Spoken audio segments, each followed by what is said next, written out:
Hey, everyone! Welcome back to the show. We were gone for a bit, but we're back with a new episode for you on the YouTube, on the channel, for all 5 concurrent viewers of the show.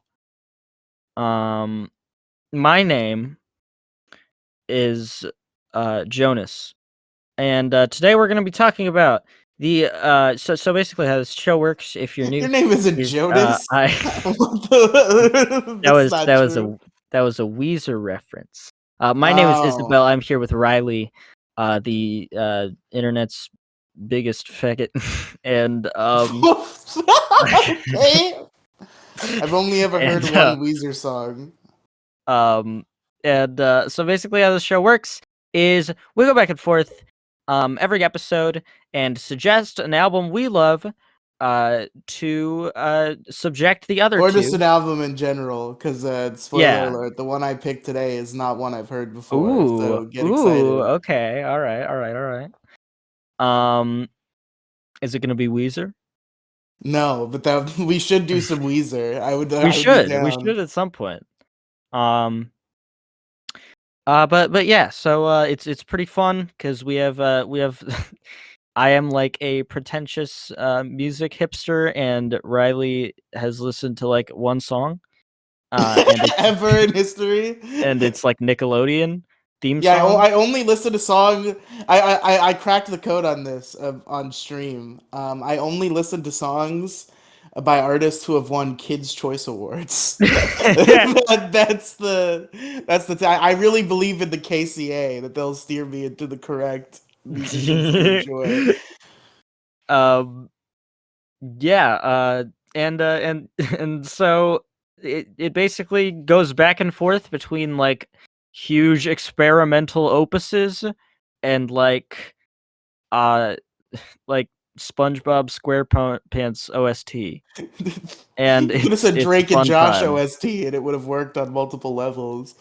Yeah, but that we did Drake Bell, so that's not that would just be literally describing what Well, I we mean, did. yeah, but it's like it makes the same joke about a Nickelodeon show, but it also makes sense. I suppose maybe you're right. Today we are covering the 2008 magnum opus from Connecticut band Have a Nice Life. That would be Death Consciousness. What did you think of this one? Definitely felt a lot better about it than the Animal Collective album we listened to. Okay. I'm coming in with more positive thoughts. My issue is, as you also described, I had a hard time writing notes for this one. There are a Mm-hmm. few tracks where I only have like 2 or 3 sentences, so hopefully you will Yeah. bring more thoughts out of me through the conversation. Yeah. Um. But yeah, I liked it. The, the Okay. the the vibe is positive for All me. right. So I kind of forgot when I suggested this album how fucking depressing it is. It is all Like about Jesus like death Christ. and destruction, murder and It's like the war and saddest. such. It's like the saddest album. Like I knew it was sad. I knew it was like heartbreaking and really really sad. But like I kind of forgot it was this sad. Um, m- Next time But I'll if you suggest a listen, more but if upbeat you album. if you listen to it without reading the lyrics the whole time, you might not even know it was sad. You might think that it's just the I whole. I Who don't knows what it know. is? I don't know if I would say that. I don't know if I would say that. It's like completely like like We're ominous gonna kill down. everybody. It's like super ominous downstroked guitars that are like extremely sad. Like the most tragic chord progressions ever. That's fair. You know more about how songs is opposed to emotions than I do. Yeah. Um but yeah, This so podcast is gonna feel completely pointless sometimes because I'm so bad at having thoughts about music. It's just like I I thought listen you were to just it. gonna say I'm so bad at having thoughts. Yeah, just thoughts in general, really, Yeah. but particularly about music. Um. So yeah. I I really like this album. I actually maybe like it even more after this listen. Like I already had it as a 10 out of 10, but like Holy it's shit. somehow grown on me. What's an Which album rating spoiler very oh early yeah, on? album rating spoiler, Lamau. Okay. Well, look, I already said in the previous in my previous pick that I'm starting the show off with all my 10 out of 10 albums. Oh, And you once we said get that? to Okay, yeah. okay. Which by the way, the Anco album, I changed my mind. It's a 9, but it's a very strong 9. Very, very, very, very, very like a Strong 9. 9.5. So yeah, I guess let's we can just get into the tracks now. Track 1 is called "A Quick One Before the Eternal Worm Devours Connecticut." What did you think What of a this name one? to start with the first track. What a Yep. shit, say your prayers, Connecticut. Yep. Oh, they have the bag. My cats have obtained a bag, and now they're making a I lot thought of noise. you were talking about Connecticut. No, They I'm have talking about my obtained the cats bag. I was like, what making the hell? noise. What are you talking about? They have obtained the bag? What they have I obtained is the eternal worm who's gonna yeah, devour them. that's not what the word obtained means, but sure. I cannot hear the bag that your cats have attained. So Okay, good. Good. I said obtained. obtained. Obtained. Okay, yeah. Um, yes. What did you think of this one? This is a bit of like an instrumental intro track. So this was a really good start. Definitely not the vibe I was expecting for the first song on an album called "The Deathconsciousness," but it's a pleasant surprise. It's really serene and calming. I was whisked away by the sound. It almost sounds like it's Alright. like a track that would go with like a pretty environment in an RPG game. It's like it has that Oh kind of yeah, like I guess I nice, can like hear that. peaceful instrumental vibe. It gets a little weird at the end, but I assume that's because the eternal worm is devouring Connecticut, so I can Yep. forgive it. Yep. I give it a 9 out of 10. Very strong start. Um. Uh. Yeah. I love this track. Uh. It's insane. It's incredible. I said such a beautiful ambient track to start out the record. I adore the gentle yet foreboding acoustic guitar licks that are underscored incredibly by a fantastic organ chord that kicks the record off and slowly phases into an ominous shrieking tone in the background that isn't always audible but occasionally pops up if you're paying close attention. The weird high pitched phaser synths coming in and out are also an excellent touch. I love the added guitars that come up around halfway through with this incredible tone that makes them almost sound like a synth or a keyboard. And then the muffled spoken word at the end is so goddamn chilling and leads flawlessly into the first normal song on the record, Blood Hail. Smags pointed out in his reaction video, he has a cool channel where he does music reactions. Check out Smags on YouTube. Shout out to Smags, friend of the show. Friend of the show. Not Shout out to only Anthony is Fantano, friend of the show. yep, he pointed out in his video that the title of the song is great. Not only is it extremely cute and funny, but the track really does feel like the calm before the storm, as as implied by the title. Um, yeah, 10 out of 10. Amazing. One of my All favorite right. album intros ever. Okay. Um, Track 2 is Blood Hail. What did you think of this one? So this song was a bit trippy and weird at points, but it didn't spend too much time in the realm of the unpleasant.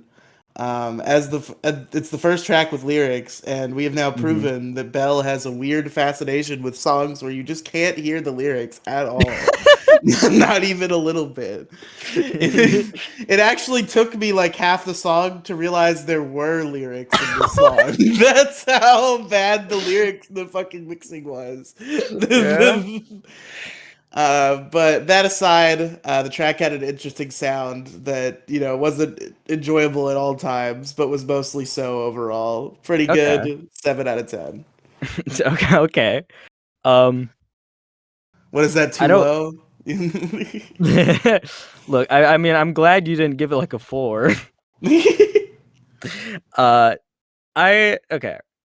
So I'm surprised it took you until halfway through to tell that there were vocal. Like, I would I'm understand if, like, exaggerating a little bit, but we had definitely gotten through a few bars before I was like, wait a minute, is that a guy singing? Let me go back to the app and check the lyric part. I mean, in fairness, the previous track did end with like spoken word that literally like there's no lyrics available. It's just like It's just blah, blah, blah, blah, blah, blah. Yeah. yeah.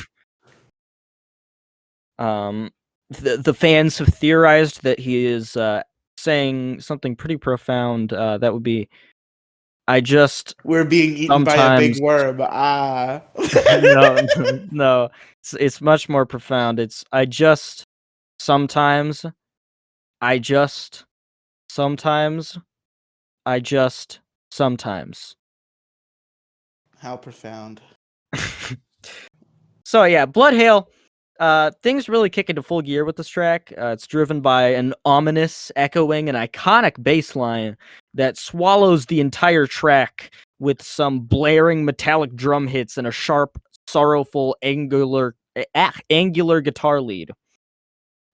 This track also makes the first appearance of Dan Barrett's instantly recognizable vocals, which are equal parts loud, aggressive, shrimpy, weak, and sorrowful. I don't know how loud they are. Maybe those other four. They're a Will bit Belle ever smothered. bring in an album where I can hear the lyrics, where I don't have to be reading them the whole time I'm listening to the song? They're a bit smothered by the mix, but in a way that adds to this feeling that every element of the track is being played like miles apart. It's a theme that runs throughout pretty much the entire record, and while normally this would be a negative, the way it's done here is so artful and effective and does a great job at conveying this feeling of extreme loneliness and detachment. I'm not gonna touch too deeply on the lyricism for most of this LP because there's literally a fucking book that comes with the album that includes Holy details, shit. descriptions of everything. What? So yeah, it's true. There's a You should book. have told me. This is required reading. I should have read the book. I should have You read would the have to fucking buy Death it. Consciousness book. You would Yeah, have to I'd have buy to the buy album. it. I'd have to buy it, quote unquote. I don't know if there's like a PDF. There probably You is, you you could but find an EPUB of every book in yeah, history if you look true. hard enough. I yeah, I go out and buy it's not like a direct like it's not literally like bar for bar, but it's like each track has a story that accompanies it, like a fucking short story that pretty Oh, much explains everything. okay. Um, and it also has like an overarching theme that, pretty like details the concept of the album, what the album title means, Have you read this all book? that. Can you tell me Yeah. the overarching plot that is detailed in the book? Um, uh, so there's a cult ran by a dude named Antiochus. And he does a lot of fucked shit. And then he eventually dies, but his writings are, this dude struggles to archive his writings over various years, and he kind of destroys his life by trying to uh figure out exactly what he was trying to say. I see. um though there are a couple tracks on the album that are just like have nothing to do with it. Like I Don't Love is pretty much just like a really sad song about depression that has nothing I to do kind with of anything. assumed this was like about a war. Cause like there's a lot of like we're Yeah. killing these guys, we're being Yeah. killed. I thought maybe there was a war going on. um yeah, but I will say the imagery on this track and essentially the entire album is so vivid and memorable that I knew every line of the song after like my third listen. Even before the album really clicked for me. Fuck. Wow, what an achievement! After 3 listens of the entire song, you finally figured out what the lyrics were. No, no, I had memorized them by the third Okay, I listen. got you. I got you. I'm just joshing. Yeah. Um. But yeah, the fucking arrowheads, man. Arrowheads, Killing arrowheads, everybody with arrowheads, arrowheads. arrowheads. Arrowheads, arrowheads, arrowheads. Not even full um, arrows. You'd I think don't you'd know want to why. shoot them out. Yep. Yeah. I don't know why, but the first time I listened to the album, I thought he was saying heteros. We'll kill you with heteros. It suddenly was like heteros, heteros, heteros. They It's all like have what? AIDS and they're coming for you. Why did the Somehow they got heteros have AIDS. AIDS? I know the stereotype is usually the opposite, but all of these Yeah, heteros have AIDS. yeah. Yeah, this song is a 10 out of 10. Boom. It's like I would put this. I would say this is like one of my top, probably like one of my top 20 songs of the 2000s. Oh wow. Um. All right. Hey, this is the 2010s. Didn't this album come out in 2014 No, instead? 2008. Did you listen to Oh the wrong album? No, you didn't. no. The album Unnatural World came out in Belle. that what? I think I lost you for a second there. I don't know if that was me or Oh, you. okay. I said the album The Unnatural World came out in 2014. Okay, I don't know why I thought it was 2014. I don't know if maybe did I listen? Is there a remaster of some sort that came out in No, 2014? I think you might have just seen The Unnatural World on the discography page and got them mixed up, the years mixed up.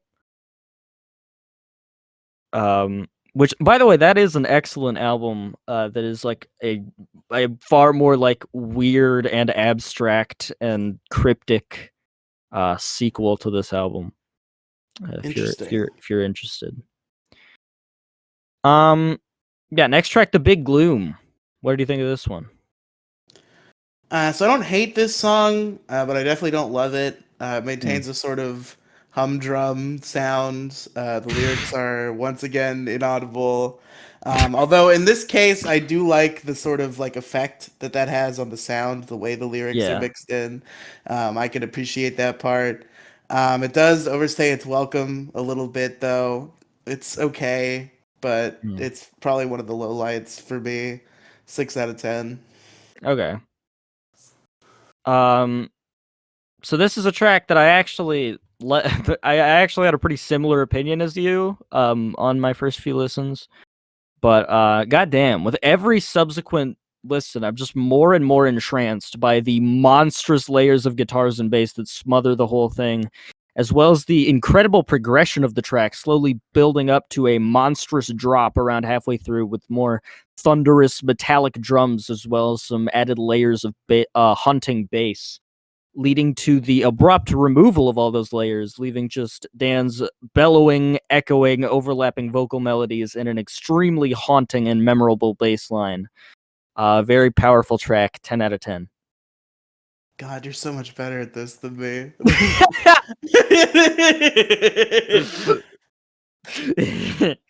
um, I'm sorry that you have the worst co-host possible for a music review podcast. it's actually, this is exactly what I wanted. Um, yeah. It's a good dynamic. So Yeah. yeah, this song is really fucking oof. Also, the lyrics to this song, like even removed from the lore, it's pretty great lyrics about just Hey, a dude. Belle, I have a question. Yeah. Is there a single song on this album that you did not give a 10 out of 10 to? Yes, there are a couple. Okay, okay. um, there aren't any songs that I gave a negative score to, or a less than overwhelmingly positive score to, but I didn't give every song a 10. There are a few coming up that I rated somewhat low, but also some Okay. high ones. All right. Hunter. How about this one? Hunter. So this song is a bit of a mixed bag throughout its nearly 10 minutes of runtime. Though there were some parts that No. dragged and weren't as engaging, there were a good few parts that really went hard and pulled me back in. Overall, my perception of this track is mixed, but mostly positive. I gave it a 7.5 out of 10. Okay, that's a very positive score. So, yeah, this song. So lyrically, by the way, this song is a direct follow up to Blood Hail. Like chronologically, it takes place immediately after and continues that same like event. The same story of that event. Ah, okay. So yeah, this track follows up about 30 seconds of dead silence at the end of the previous track, The Big Loom. With some of the most harsh and brash drumming on the record so far.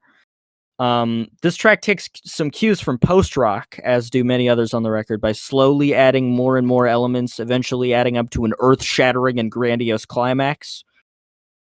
Throughout this track, we get some sparse but thunderous bass, more incredible vocals from Dan, extremely creepy keyboard touches, strange rattling percussion, all leading to the drums kicking the fucking door open, along with an irresistible and unforgettable guitar lick that really makes the track what it is, in my opinion. Transcendental, phenomenal, incredible, fucking 10 out of 10. Oh, it's so good. So good. I'm excited to. By the way, you were complaining about it being nearly 10 minutes. I'm excited to hear what you thought of the closer. We'll see what happens. Yeah, we'll see. Maybe it's your favorite one. Yeah. Did my commentary completely change your view on the track and upgrade it to a 10? No, but I'm glad you feel so good about it. All right, Telefony. How about this one? This song is short and sweet compared to a lot of other tracks on the album, and I vibed with it almost the entire time. I don't even have that much to say in specific about it. It just was good, and I really liked it. Okay. 8 out of 10. You say almost the entire time. What were the times you weren't vibing? You think I remember like how to describe exact pieces of the song? There were like a couple moments where I'm like, okay, I was head bobbing before, and maybe I've kind of calmed down. Oh no, we're coming back Yeah. in. We're coming back Okay. in. 8 out of Okay. 10, pretty good. All right. What do you think of the lyrics of this track? Definitely not looking them up right now. Definitely not. It's hard to remember when I'm reading them and also trying to listen to the Yeah. music when I can't understand them while listening and I have to also read them. Oh, it's this one. I remember this one. Yeah. So they're trying to create a machine that's snapping time in half. Are they trying to go back in time or some No. shit? Is that the No. lore? That's it's about yeah, it's about okay, so I explain in my notes.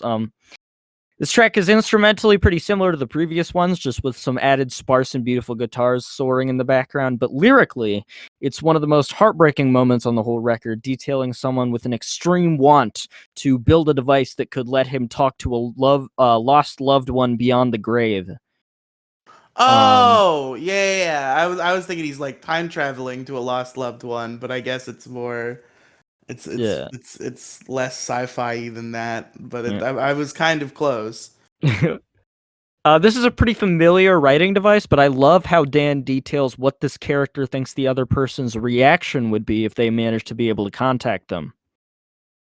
Also, everything amazing about the vocals and production of the previous tracks also applies to this one.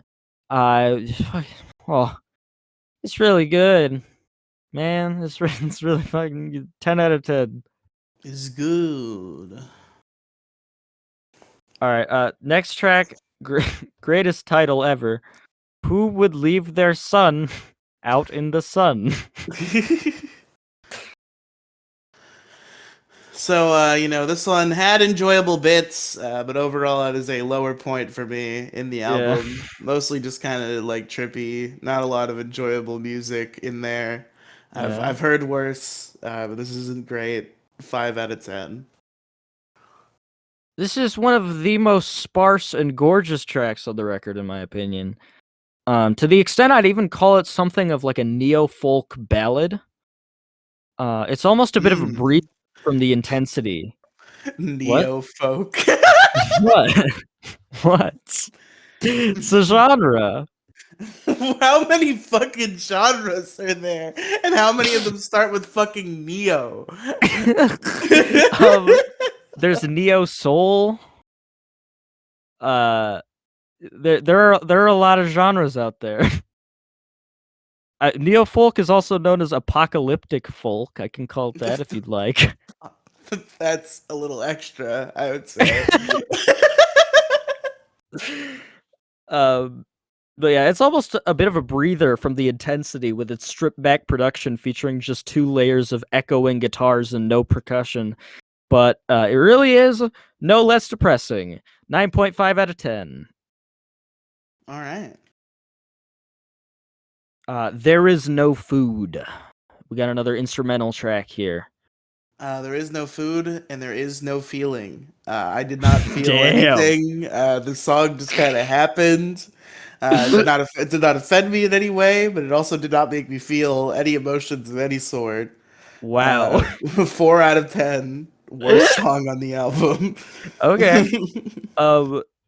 Okay, following about a minute of weird pseudo ambience, this instrumental track features a keyboard sequence underneath an extremely powerful wailing guitar melody, followed by some truly gargantuan bass and muffled spoken word.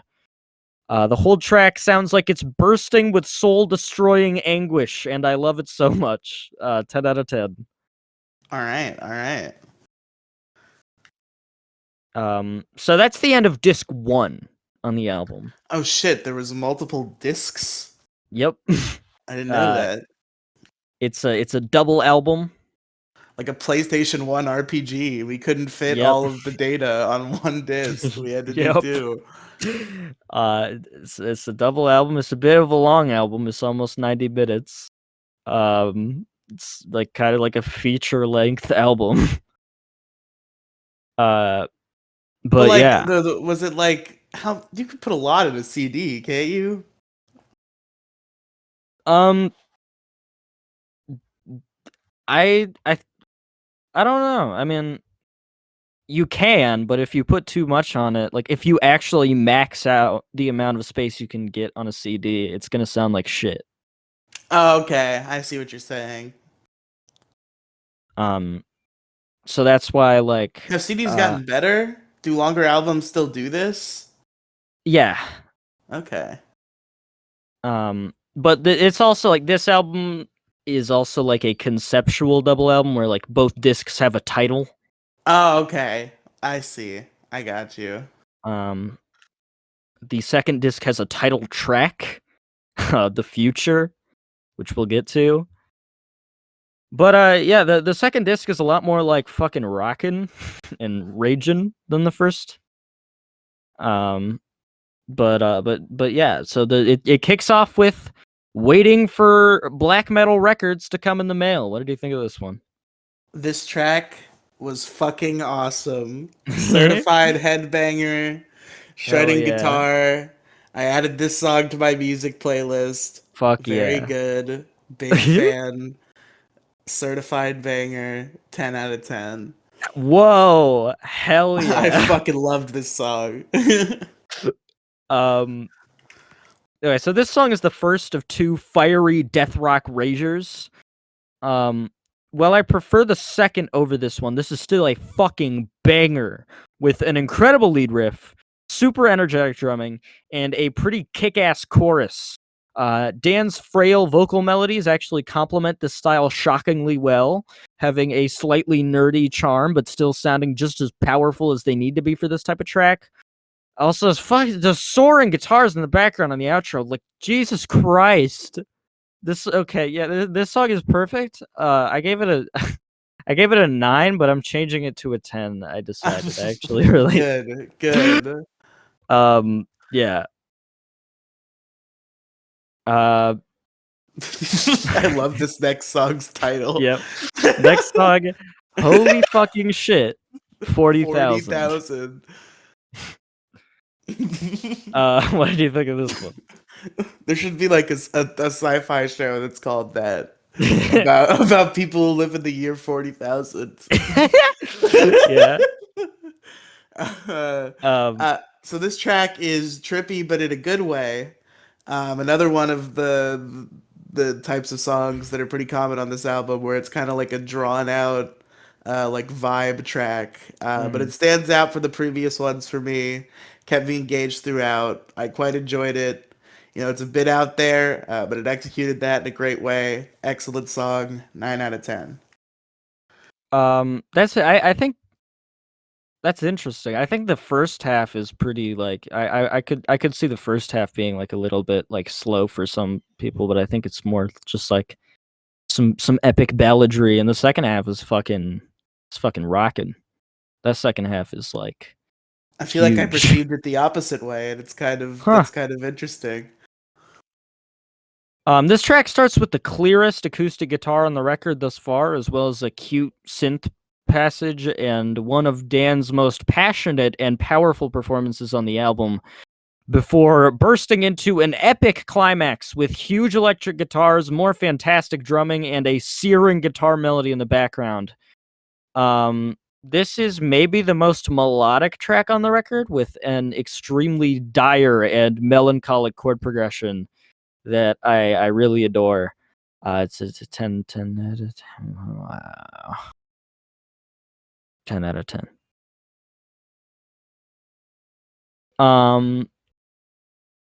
Yeah. Next is the third and final instrumental song on the album, The Future. So this is one of the ones that I only wrote down like 2 sentences for. Yeah. This one was just kind of weird. I can't even really describe it. It was fine, I guess. You know, one of the weirder ones here. Not much else to say. 5 out of 10. Okay. So this I'm sure track, you have like a whole research paper about how amazing it is. this track is a grimy, angry, venomous drone interlude based around a filthy subterranean bass line and some extremely epic and grandiose horn hits. Those horns sound like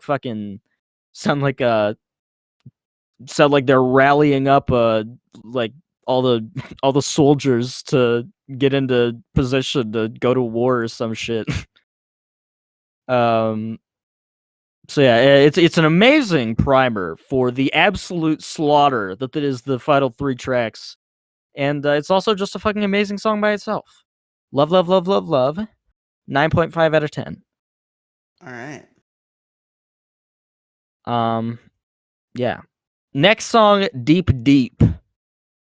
Another amazing track, absolute banger. I love the guitar. I love the way the lyrics blend into the sound.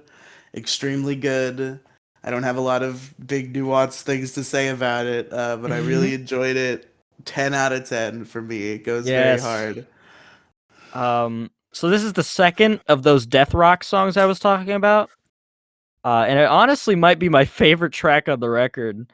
It has an extremely sinister bass line, some awesome lo-fi guitar leads, and a truly fucking soaring chorus with amazing layers of guitars and synths underneath one of the most passionate performances Dan delivers on the entire album.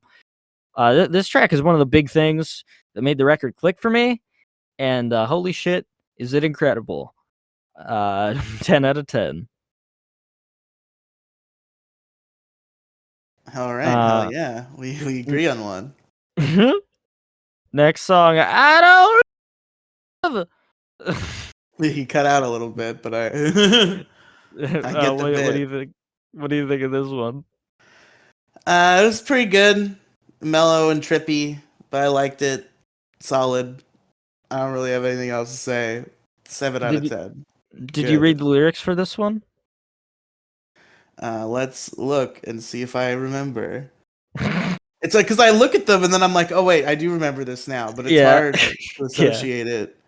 Yeah. I don't love. Okay, this one is very sad. I remember this Yep. one. It's just like I want to die, but I can't. Yep. Um. So yeah. This is the apex of the album's depression for me. Um. The wall of shoegaze guitars smothering damn near the entire track is nothing like anything else on the album. And the lyrical content is some of the most brutal, cutting, and relatable I've heard on any song. Point blank. Period. I'm not someone that directly relates to song lyrics often, but anyone with severe depression should be able to connect with this one. Yeah, Uh, I've felt these words before in my heart and soul. yep. Um, I love how the track slows down for the gorgeous chorus, which has one of the most painful and anguished vocal performances I've ever heard on a shoegaze song. The 10 out of 10. Oh. Whoa. Um, yeah, this song is fucking. Oh. Good. Yeah. All right. So now we got the big one. The closing track on this album, one of the highest rated songs of all time on Rate Your Music, ranked at number 58, right above the Beatles' "While My Guitar Gently Weeps" and Bob Dylan's "Like a Rolling fucking Stone." So, Bob Dylan. this is pretty huge. It's it's a huge closer, earth mover. What do you think of this one? Well, we're about to lose the Rate Your Music crowd, apparently. Because I don't really like this one. Okay. It's kind of the definition of overstaying your welcome to me. It spends a lot of time meandering. There's something Yeah. there. I can feel that there's something there to the point that I almost feel bad for not liking it more than I do. And apparently that was founded because a lot of people really like it. Yep. But that's just where I stand. To me, it's sort of a lame note to end the album on after some pretty high highlights earlier in the album. I All gave it a right. 6.5 out of 10. Um. Yeah. So, I think this song is I think it's real good. Real good? How um. real good? I don't even know. Like, it's kind of one of those tracks that it's kind of like not really even. I guess it's worth describing to you, but like what's good about it is like so okay.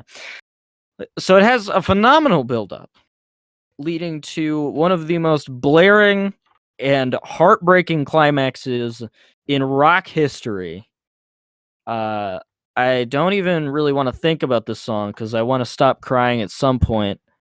Uh 10 out of 10. It's fucked. It's like one of the saddest closing tracks ever. It sounds like I feel like I'm dying when I listen. I feel like me and everyone around me, which is currently my DVDs, is dying. Me and my friends, my DVDs. Yup. Me and my Um, friends, Evangelion and Clubhouse Mouse. yep. Um, yeah, it's just it's fucked. It really does feel like a as is described in the lyrics, you know, the eternal worm devouring the fucking world. Uh, it's pretty huge. The whole world just fucking is destroyed. It's like the most apocalyptic song ever, and it's really, really, really, yeah.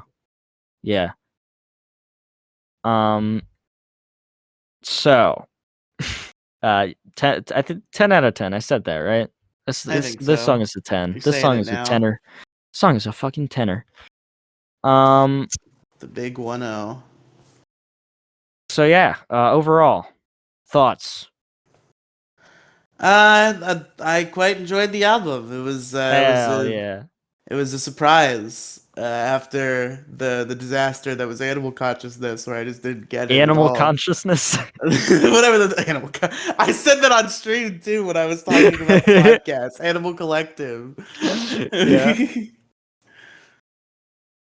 Yeah, I liked it, and I've got my wrap up stuff if we're ready for that. Yeah. I think I'm ready. All right. Well, I guess I'll say my overall summary first, because maybe I should do that first. Oh yeah, I didn't know you wrote an overall summary. Let's hear it. I did it for the Drake Bell album, so I decided to do it for this one too. It's fair. Death Consciousness is one of the most brutal, heart-wrenching, and deeply emotional experiences in rock history, and it's helped me through too many tough times to count. 10 out of 10. I'm gonna go cry now. Wow. So yeah, what's your wrap up stuff? So my least favorite songs from third least favorite to least favorite. You get it. 3, 2, 1. The Future. Who would leave their son out in the sun? And the worst song on the album. There is no food. Okay. The favorites from 3 to 1. Quick one before the Eternal Worm devours Connecticut. Big Okay. fan of that one. Deep Deep at number 2. All right. And Waiting for Black Metal Records to come in the mail comes in at number 1 for my favorite song in the album. Hell And I yeah. gave this album a 7 out of 10. Hell Solid yeah. album. We did it. So yeah, my favorite tracks of the album, in order of appearance, are Blood Hail, Deep Deep, and Earth Mover. And my least favorite track, if I had to pick one, this hurt. I really, really, really love this song. Very sad that I have to pick it, but who would leave their son out in the sun? And yeah, that's our that's I give it the album 4 out of 10. It sucks. I It hate it. fucking sucked. It was bad. Yeah, a 10 out of 10. Well, who shocking. Crazy. Who could have predicted it? Who could have predicted this? Nobody, I would say. Yeah, this album deserves its status as a shoegaze and gothic rock masterpiece. Okay. So yeah. That brings us to the final segment, which is what are we talking about next? What are we listening to next? So, Belle, leading up to this podcast, I was entirely ready to just, go to my next Nickelodeon artist and bring in a Big Time Rush album for us to review. And I probably will do that next time it's my turn. Okay. But I was just trolling around YouTube Music earlier today. Oh. And I was like, I don't know if I necessarily want to bring in another Nickelodeon artist right away. Maybe I want to diversify my portfolio a little bit. And I started thinking of some other artists I enjoy. One of which is the YouTube comedy band Ninja Sex Party, which is not what we're reviewing. Which is not what Okay, we're thank reviewing. But one of the reasons I like that band, besides the comedy aspect, is the Okay. lyrical prowess of Dan Avedon, the lead singer of that band. And before Ninja Sex Party was incepted, he was a bit more of a traditional musician, and was part of a band called Skyhill, with another Okay. guy named Peter Lennox. They did one album in 2007. They did a little bit of touring, but then they kind of just lost the passion. But then years later, they came back. They did a couple more singles. And they finally decided to do a new album. And this was something I was kind of looking forward to, but it took like years for it to happen, and I kind of fell out of favor with Game Grumps a little bit, so I hadn't heard like any updates. Mm-hmm. But it turns out this album came out near the end of 2023, and I just never heard about it. So Okay. I decided for this album review, because I like Dan's lyrics. I listened to the first part of the first Sky Hill album today to like see how the band kind of sounded, and I was fairly impressed. So I want to hear Okay. their new stuff. So we will be reviewing the album "Out in the Moonlight" by Sky Hill. All right. I'll listen to the first album too and give a little bit of like a quickie review. Okay. Um, Just so there's an excuse to not have to do that one later in the. yeah. Well, the first album is vastly more popular. I don't know if that's just because no one gave a shit by the time the second one came out, but Yeah, maybe. I think, back at like the height of Game Grumps' popularity, Dan might have mentioned like I used to have a band called Sky Hill. We have an album, and it got a lot of listens because it's been out that whole yeah. time. Um, yeah. All right. The everyone look forward to Sky Hill Out in the Moonlight 2023 album review. It's apparently very okay. It's apparently uh Are you looking at Rate Your Music or something? I don't know if I want to say if Bad? just no, because people like it, but I don't know if I want to say what the album is because I almost want to see. Well, you don't even really care about Sky Hill, so you wouldn't. What do you mean? uh, I care about the Dan and the his first happiness.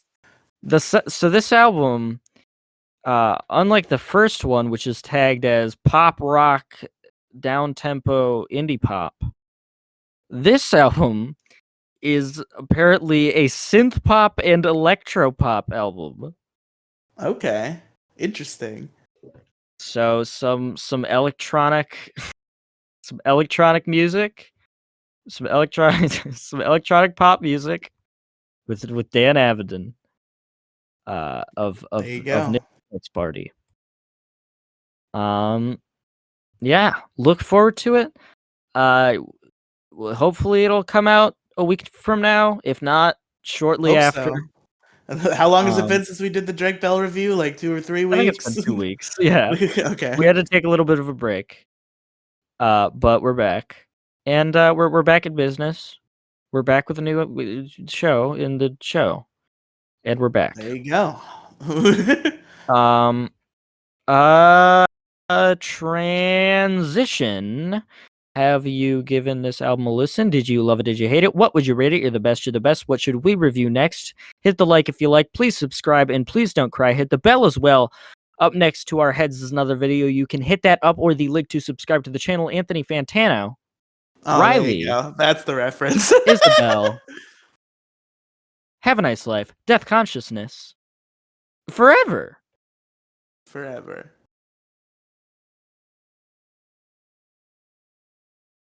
Wait, how do I? Okay, stop recording.